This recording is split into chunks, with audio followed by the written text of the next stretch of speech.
Dear viewers, आपका एक academic classes में स्वागत है। आज हम इस वीडियो में जीएस के भारतीय इतिहास से महत्वपूर्ण प्रश्नों के साथ पहले प्रश्न की ओर बढ़ते हैं। यदि हमारे चैनल पर नए हो तो चैनल को लाइक शेयर सब्सक्राइब करना ना भूलें।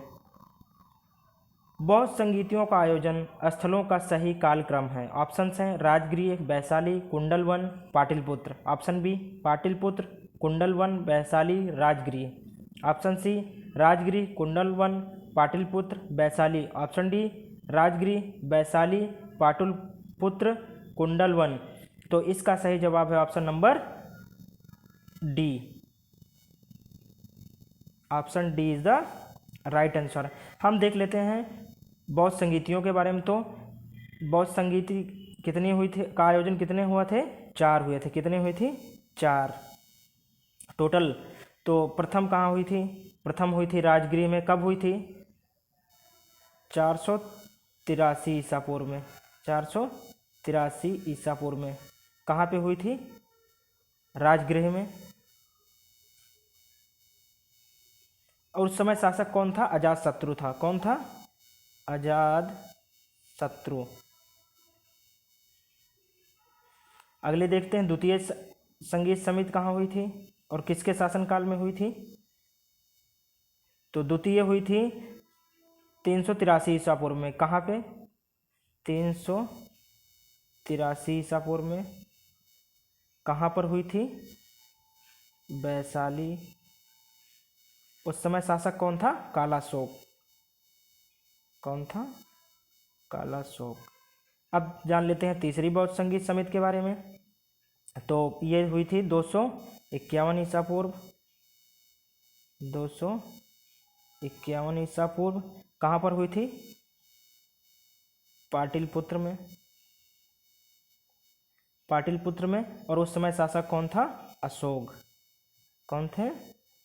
अशोक थे। चतुर्थ की बात कर लेते हैं। तो चतुर्थ हुई थी ईसवी प्रथम शताब्दी में। कब हुई थी? ईसवी प्रथम शताब्दी में।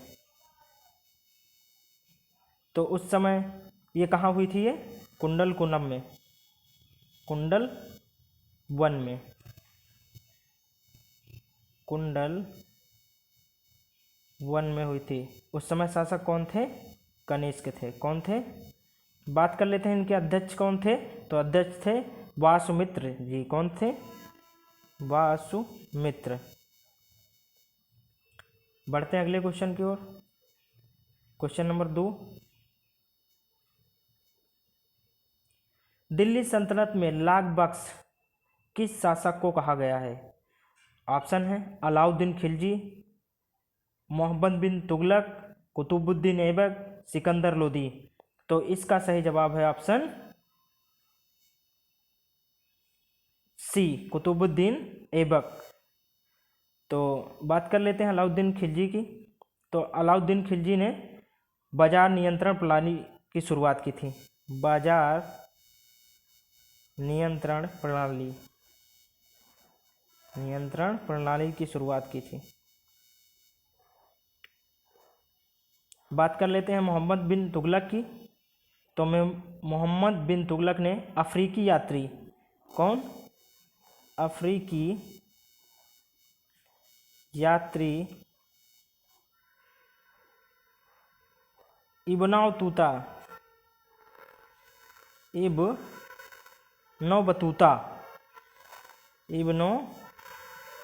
बतूता वो भारत आया था। किसके शासन कब आया था? मोहम्मद बिन तुगलक के समय। कहाँ का था? अफ्रीका का। कौन था? Ibn Battuta. बात कर लेते हैं सिकंदर लोदी की। तो सिकंदर लोदी इन्होंने क्या किया था? आगरा की स्थापना की थी। क्या किए थे? आगरा की स्थापना किए थे। बढ़ते हैं अगले क्वेश्चन की ओर। क्वेश्चन नंबर 3 क्या है? यदि मैं अपने एक गुलाम को भी पालकी में बिठा दूं तो मेरे आदेश पर मेरे सभी सरदार उसे कंधे पर बिठाकर ले जाएंगे। यह किस शासन का कथन था? तो ऑप्शन है बलवन, खिज्र खां, सिकंदर लोदी, अलाउद्दीन खिलजी। तो इसका सही जवाब है ऑप्शन नंबर सी। किसने कहा था? सिकंदर लोदी जी ने कहा था। बात कर लेते हैं बलबन की। तो बलबन ने क्या किया था? रक्त एवं लौह नीति अपनाई थी। रक्त एवं लौह नीति अपनाई थी। बात कर लेते हैं खिलजी खां की। तो इन्होंने सैयद वंश की स्थापना की थी। किसकी? सैयद वंश की स्थापना की थी। सैयद वंश की स्थापना की थी। देख लेते हैं सिकंदर लोदी, तो आपको बता ही दिया कि उन्हीं का ये गंतव्य था। बात कर लेते हैं अलाउद्दीन खिलजी। तो अलाउद्दीन खिलजी को भारत नियंत्रण प्रणाली की शुरुआत इन्होंने की थी। बढ़ते हैं अगले क्वेश्चन की ओर। क्वेश्चन नंबर 4 क्या है? भारत में मुस्लिम राज का संस्थापक किसे माना जाता है? ऑप्शंस हैं महमूद गजनवी, मोहम्मद गौरी, इल्तुतमिश, जहरुद्दीन बाबर। तो इसका सही जवाब है option B. Option B, Mohammad Ghori. बात कर लेते हैं मोहम्मद गजनवी की। तो सबसे ज़्यादा बार आक्रमण भारत पर इन्होंने किया था। जहरुद्दीन बाबर की बात कर लेते हैं। जहरुद्दीन बाबर की बात कर लेते हैं। तो इन्होंने 1526 से 1530 के मुगल शासनकाल को भारत का संस्थापक इनको माना जाता है। कितने से कितने साल को? 1526 से 1530 के वर्ष को मुगल वंश को संस्थापक जहरुद्दीन बाबर को ही माना जाता है। बढ़ते हैं अगले क्वेश्चन की ओर। Question number 5।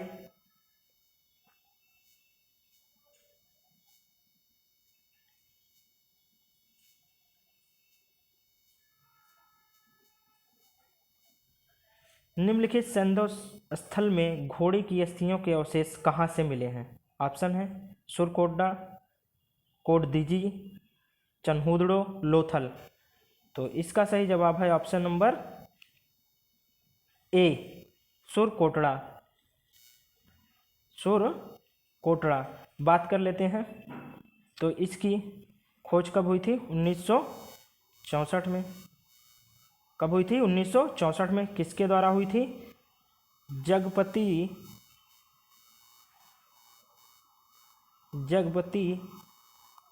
जोशी द्वारा हुई थी।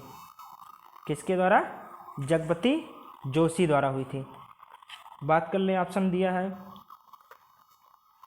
कोटदीजी। तो कोटदीजी में क्या हुआ था? बाढ़ के आगे वाले हिस्से का अवशेष प्राप्त हुआ था। और चहुदड़ों की बात कर लें तो यहाँ से झूकर झांकर संस्कृति प्राप्त हुई थी। और लोथल की बात करें तो यह गुजरात में स्थित है। तो यहाँ पर एक बंदरगाह युक्त शहर के अवशेष प्राप्त हुए थे। बढ़ते हैं अगले क्वेश्चन की ओर। Question number 6। सिंधु घाटी सभ्यता में अग्नि पूजा किस स्थान पर खोजी गई? अग्नि वेदिका से सिद्ध होती है। ऑप्शंस हैं कालीबंगा, सुरकोटड़ा, आलमगीरपुर, चहुदड़ो। तो इसका सही जवाब है ऑप्शन ए, कालीबंगा। बात कर लेते हैं सुरकोटड़ा की। तो यहाँ से आवासीय क्षेत्र विभाजित हुए थे। और आलमगीरपुर की बात कर लेते हैं तो सिंधु सभ्यता का सबसे पूर्व स्थल जो उत्तर प्रदेश के हिंडन नदी के किनारे है। कहाँ पे है? हिंडन नदी के किनारे पे। हिंडन नदी के किनारे पर है। बढ़ते हैं अगले क्वेश्चन की ओर। Question number 7। निम्नलिखित में से किस एक में चंद्रगुप्त मौर्य द्वारा मगध का राज सिंहासन प्राप्त करने की कथा दी गई थी? तो ऑप्शन है वासवदत्ता, बृहद कथा, गाथा सप्तशती, मुद्रा राक्षस। तो इसका सही जवाब है ऑप्शन नंबर डी, मुद्रा राक्षस। बात कर लेते हैं मुद्रा राक्षस की। तो अखंड भारत के प्रथम सम्राट चंद्रगुप्त मौर्य द्वारा, कौन थे? चंद्रगुप्त मौर्य द्वारा मगध का राज सिंहासन प्राप्त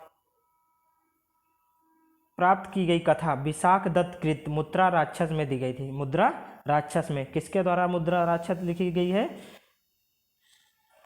मुद्रा राक्षस लिखी गई है विशाख दत्त के द्वारा। किसके द्वारा?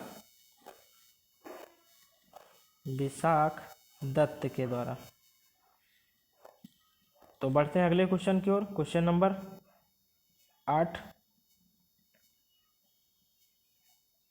सुभाष चंद्र बोस को राष्ट्र नायक किसने कहा था? ऑप्शंस हैं जवाहरलाल नेहरू, महात्मा गांधी, रविन्द्रनाथ टैगोर, वल्लभ भाई पटेल। तो इसका सही जवाब है ऑप्शन सी, रविन्द्रनाथ टैगोर जी ने कहा था। बात कर लेते हैं जवाहरलाल नेहरू जी के।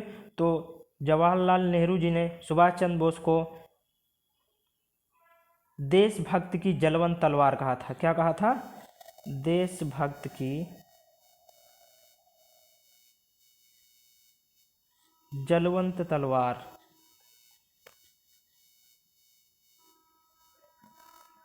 जलवंत तलवार कहा था। बात कर लेते हैं महात्मा गांधी की। तो महात्मा गांधी ने सुभाष चंद्र बोस को क्या कहा था? तो इन्होंने कहा था देशभक्तों का देशभक्त कहा था। क्या था? देशभक्तों का देशभक्त। देशभक्तों का देशभक्त। और वल्लभ भाई जी ने क्या कहा था? वल्लभ भाई जी ने उनको कहा था, किसी नाम से उपाधि नहीं दी थी। तो बात कर लेते हैं सुभाष चंद्र बोस के नारे की। तो इन्होंने एक नारा दिया था, तुम मुझे खून दो मैं तुम्हें आज़ादी दूंगा। तुम मुझे खून दो मैं तुम्हें आज़ादी दूंगा। आज़ादी दूंगा। बढ़ते हैं अगले क्वेश्चन की ओर। Question number 9। दीवाने मुस्तक राज किससे संबंधित था? ऑप्शन है भू राजस्व विभाग, मनोरंजन विभाग, अर्थ विभाग, कर विभाग। तो इसका सही जवाब है ऑप्शन ए, भू राजस्व विभाग। बात कर लेते हैं मुक्तक राज की स्थापना जो कि भू राजस्व विभाग से संबंधित रखती है। तो इसकी स्थापना किसके द्वारा की गई थी? तो अलाउद्दीन खिलजी के द्वारा। किसके द्वारा? अलाउद्दीन खिलजी के द्वारा। बढ़ते हैं अगले क्वेश्चन की ओर। Question number 10।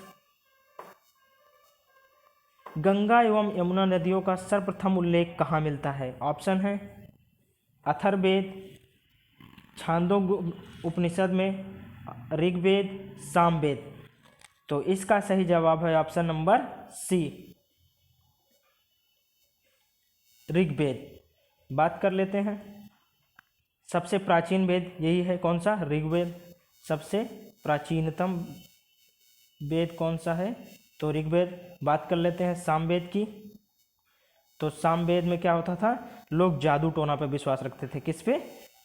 जादू और टोना पर।